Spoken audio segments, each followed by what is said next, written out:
And look at Randy Orton slithering. Watch out, watch out, watch out, watch out! KO! Here's the cover!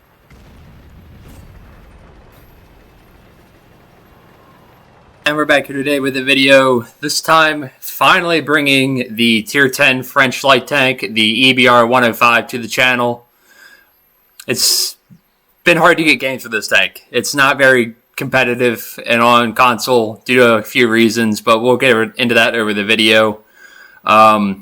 First game is on Lakeville. We are platooned up with Randy in the new Tier 10 Czech TD, the DBV.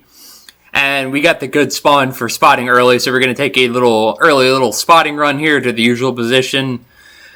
Now, the EBR does not have good view range. That is the first thing I'll say about this tank. It only has, with my loadout, 440 meters of view range. It does have good concealment, so I can go a little further forward in this position, as long as any light tanks don't go running down the Lakeville Road. And we are not firing here. We have a bunch of support behind us, so we're just going to let them farm away and let the assist damage come in and not reveal our position. The way I have this tank set up right now, as we pick up 3,300 assist, is I believe I have optics, improved concealment, rammer, and the advanced reload or advanced loader, so we can switch between our shells without having to fully reload them. Actually, no, I don't run rammer. I do not run rammer. You could. There's lots of ways to run this tank. I actually run vert stabs, I believe, because I fire a lot on the move. I kind of had this as a jack of all trades setup. I think I sacrificed a little bit of DPM to have that ability to have the advanced reloader, so that I can switch based on the type of tank that I'm firing at. As you see here, we were just cowering behind this rock as a million shells came flying in after we got spotted. And thankfully, we are just small enough to fit behind it and not pull out any way on either side of it. Even though we're on spot here, I don't want to do that because our team, or the enemy team, I should say, appears to be wanting to shoot at this. It looks like a T-57 Heavy was firing full heat right behind the rock and just dumped 4 shells right into there. But luckily, we were not giving him any chances. And we have already picked up 4,600 assisted and 300 damage. That's kind of the wave for this tank I've seen a lot of after playing it and trying to pick up the second mark was the reason for playing this tank a lot yesterday. Is that when in a platoon like this, it's quite good at getting assist damage as long as you can get a decent map and decent setup for it. Now that sounds like, well, duh, Turkey, no shit. But that's kind of the case, because it doesn't have that good a DPM to shoot on its own. For those kind of games, you have to have a real long, extended, kind of drawn-out game. And so you pick up another bit of assisted damage from Randy, landing a shot onto that enemy tank there. So we're pulling out the 5,500 assists. And that's kind of how I've been playing the tank to get improvements on the MOE and finally get that second mark. Was really relying heavily on the damage from your teammates. And you see here the advanced reload coming in handy. The standard rounds on this tank are APCR with 190 pen. And at 500 plus meters like this, they'd only have like 165. Because they drop off pretty severely, especially on tier 10 lights. And especially this one because it has low base pen anyways. So penning that E100, even the back of his turret, pretty chancy, honestly. So that's why I like the setup with the advanced reloader. The shell exchanger, whatever you call it, you know what I mean. I can swap to the heat rounds with 240 heat penetration, which is not great, but it's enough to get to the back of the 100 turret at that range. Now here, we've fallen out of the middle lake road and back to this position as we've lost the town. And set up here, we actually are double bushed as we fire blind into the aviary and got him spotted. And we're blind to those guys on the 9-0 line, but this machine is doing the right play. He's staying in that low ground. And we should have probably left ages ago. Well, not ages ago, but a minute ago before that guy pushed really further because we can see what he's doing, and he's doing the right play. Now we have to use the EBR's fantastic mobility to try to dodge shots, get a little lucky with some, wheel absorbing a shot. It happens in this tank. And the reason it can be hard to actually get damaging hits on the EBR is because of how the wheels are set up. And the tank is actually pretty high up, so if you shoot anything below like halfway If you shoot halfway up the wheels, then you'll do damage. But if you shoot the bottom half of the wheels, you will not do damage. There's just air underneath those. So now at this point, with that machine in that position, I'm thinking, okay, maybe we can push the other flank. But in likelihood, that's not going to be a good scenario. We should have just looked at the machine's health here, and he's actually only like 400 health, and he gets shut down by our Leopard 1 at A5 kind of area.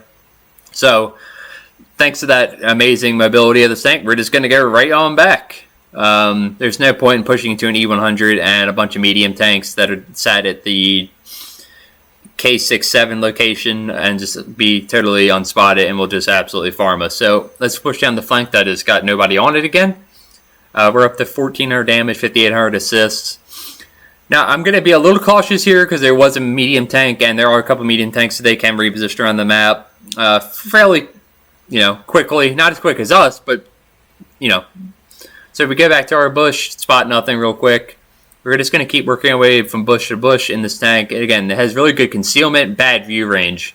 So if you can make use of bushes and such, knocking trees down to make bushes, it can be really powerful to spot. It's just, it doesn't have that good view range base. So you have to get close and use concealment to spot enemies more or less a lot of the time. Which is good about the mobility, is that you can get to those kind of some crazy bush locations where the maps allow, and also relocate. And it becomes a more powerful tank in these end game scenarios, as do all light tanks. Again, we have rear shots on this E100, load the heat round, and slam it into the back end for about another 380 damage.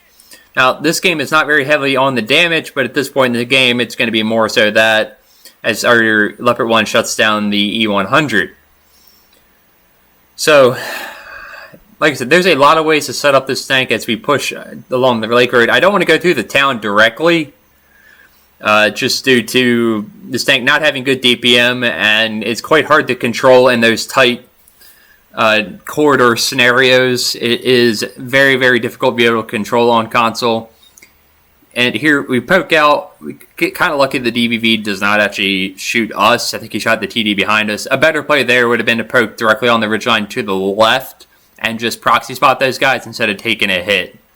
As we do pick up more assist damage from our enemy already, and all our guys positioned around us. I'm fairly safe here, as our enemy friendly already shuts down the DBV. And we're just proxy spotting these guys. We're just going to keep them lit as long as we can. We're up to just shy of 8,000 assist damage.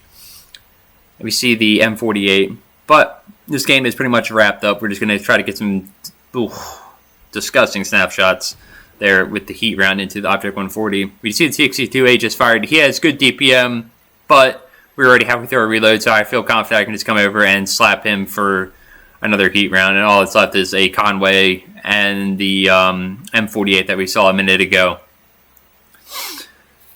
So there's a variety of ways you can set this tank up. Again, the way I go with is I just like having the flexibility of this vehicle.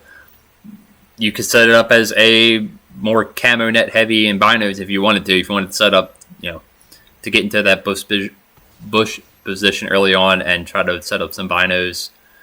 But that's just not how I like to play this tank. Much more active role flanking around the map. Now we do sacrifice a bit of DPM, so I may flirt with the idea of switching out the vertical stabs and going with a gun rammer on this tank to improve the DPM. But we'll see. The other good thing is why I carry HE so much in this is it doesn't have 75 millimeters of pen, which is pretty good for a light tank with HE. That's not a derp gun as we finish off that M48 and that game with 4 kills.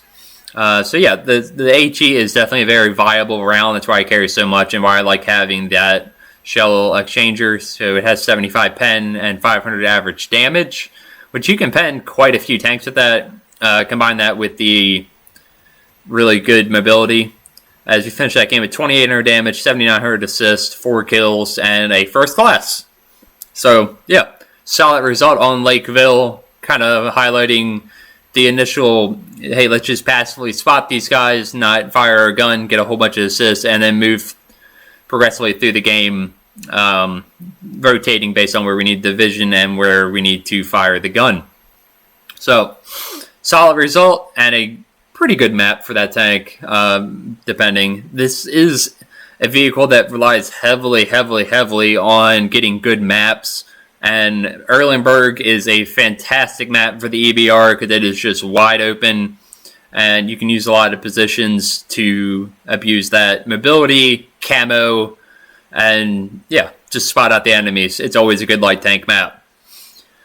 So, Randy this time is in the Object 268. There is only one enemy light tank, and it is a T100, which is good for us. This thing suffers so bad against like a T249, as do most of the Tier 10 lights, but that's a story for another day. But yeah, so we're going to push pretty hard down the 2-3 line, try to spot anything that is going to push up and down that, and hopefully they get slapped by a couple of our tanks. So, and then we'll try to push down JK and see how the game kind of progresses from there. We don't have a lot of guys crossing up and over to the 9-0 line to set up, which is unfortunate, but it's what it is. It just means we're going to have to spot a lot this game and do as much damage as possible. Now, the EBR, you can be quite aggressive. We outspot this T100, and that's not because of our view range. It's more because of our concealment. As we look for a good shot onto him, and there we go. Land one in, and by the time we've already hit him, he's out of the line of fire for us.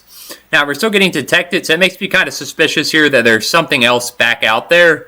We go for a little spotting run, because I think the T100 is going to go to like the H2 position, potentially, as we spot a mouse crossing in the open, and then a 1-2-1.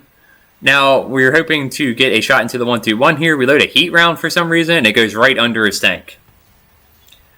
I guess my thought process is that he was starting to turn his turret a bit, or his hull armor towards us, and 190 pen is probably going to struggle against that.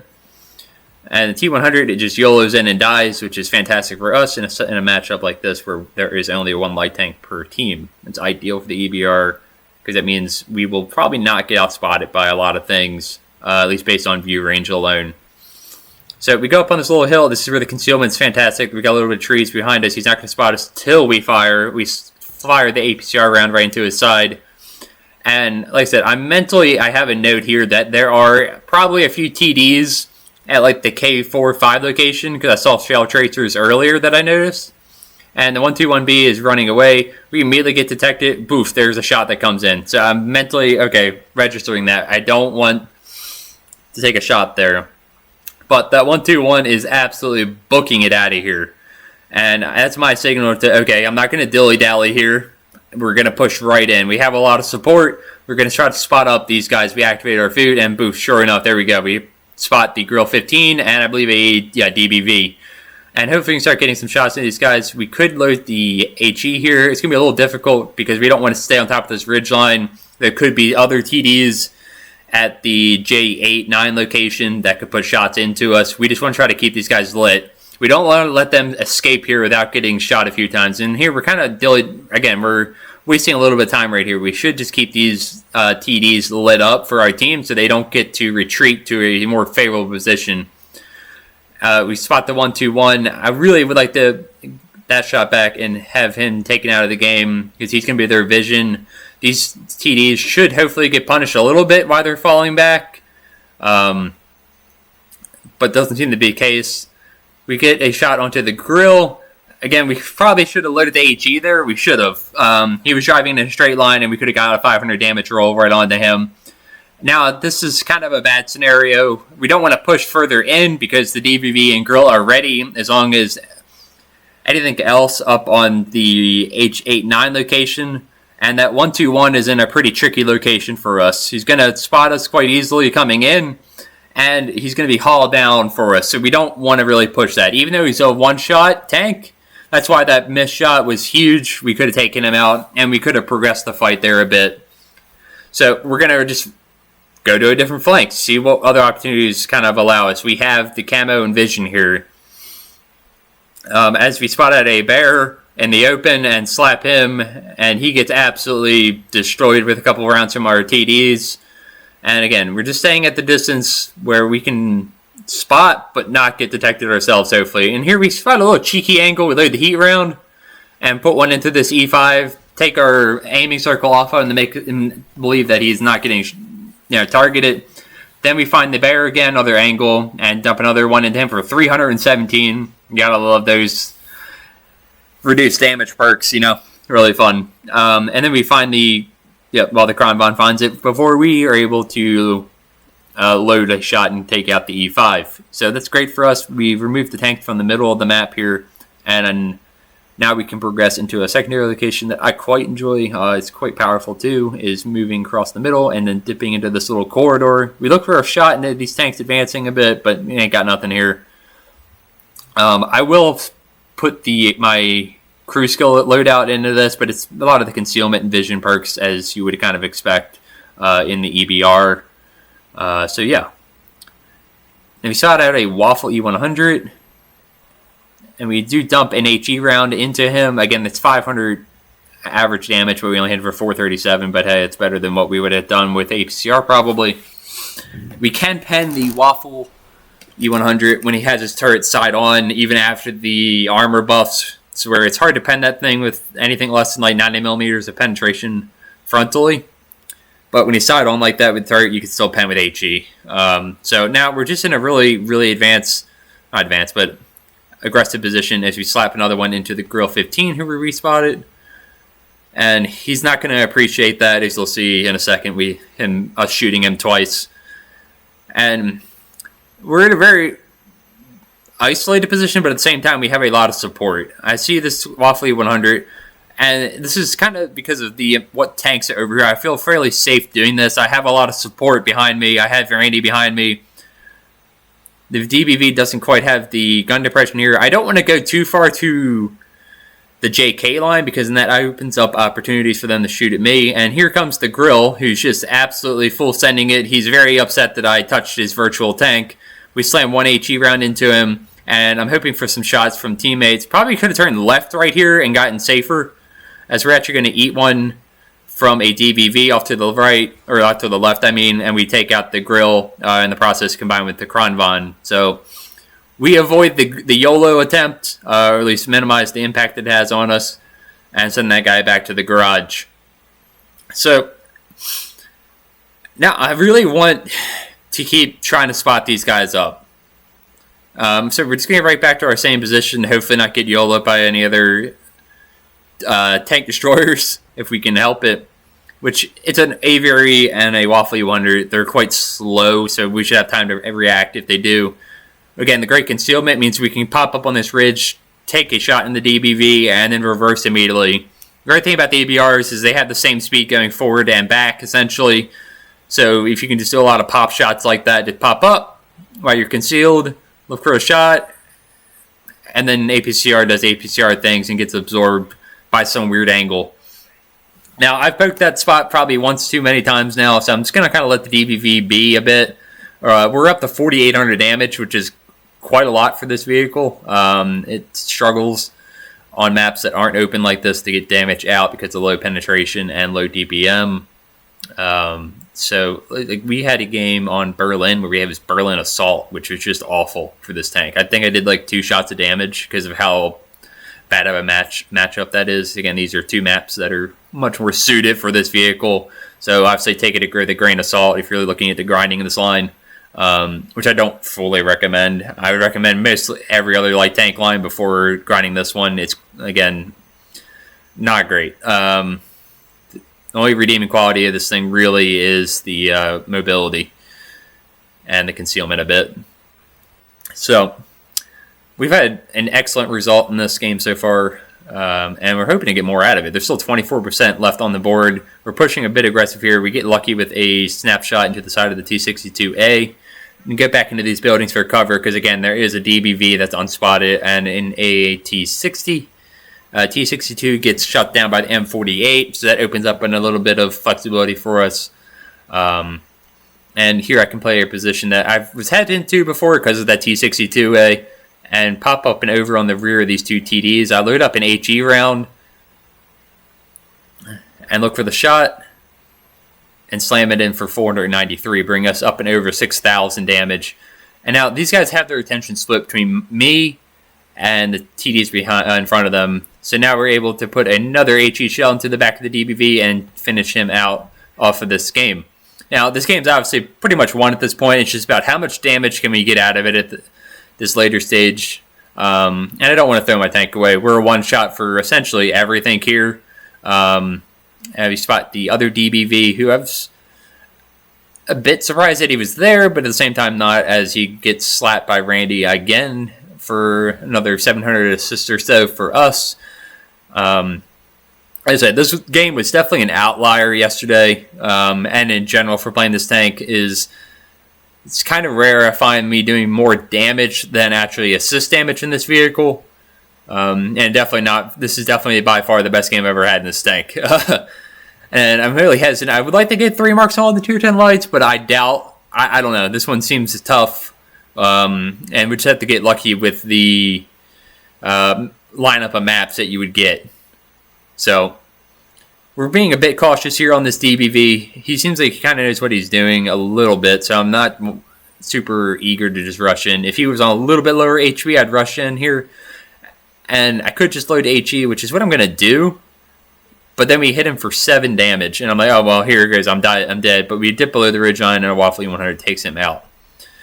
So, a bit unlucky. Could have just fired APCR, but again, I was expecting to pen the rear of a DBV. Just hit some weird space armor or something like that on the vehicle. As we got the rear of the AVRE, finish him off for our second kill of the game. And now all we have to do is just find this AAT-60. We're just going to go in and try to spot him for our team and get some extra assist damage to wrap out this one. And he's actually approaching this way, so we're going to load a heat round, hopefully, because we can't pen that thing frontally. Get a little bit of assist damage on it. We do end up tracking him.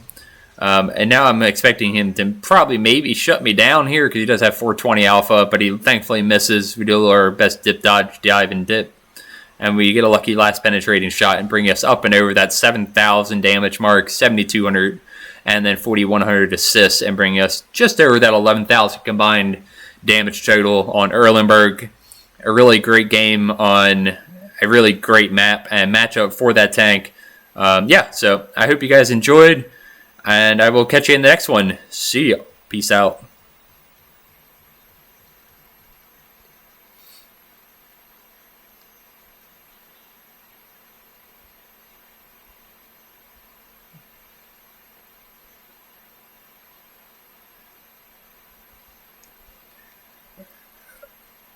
Randy is an RD main.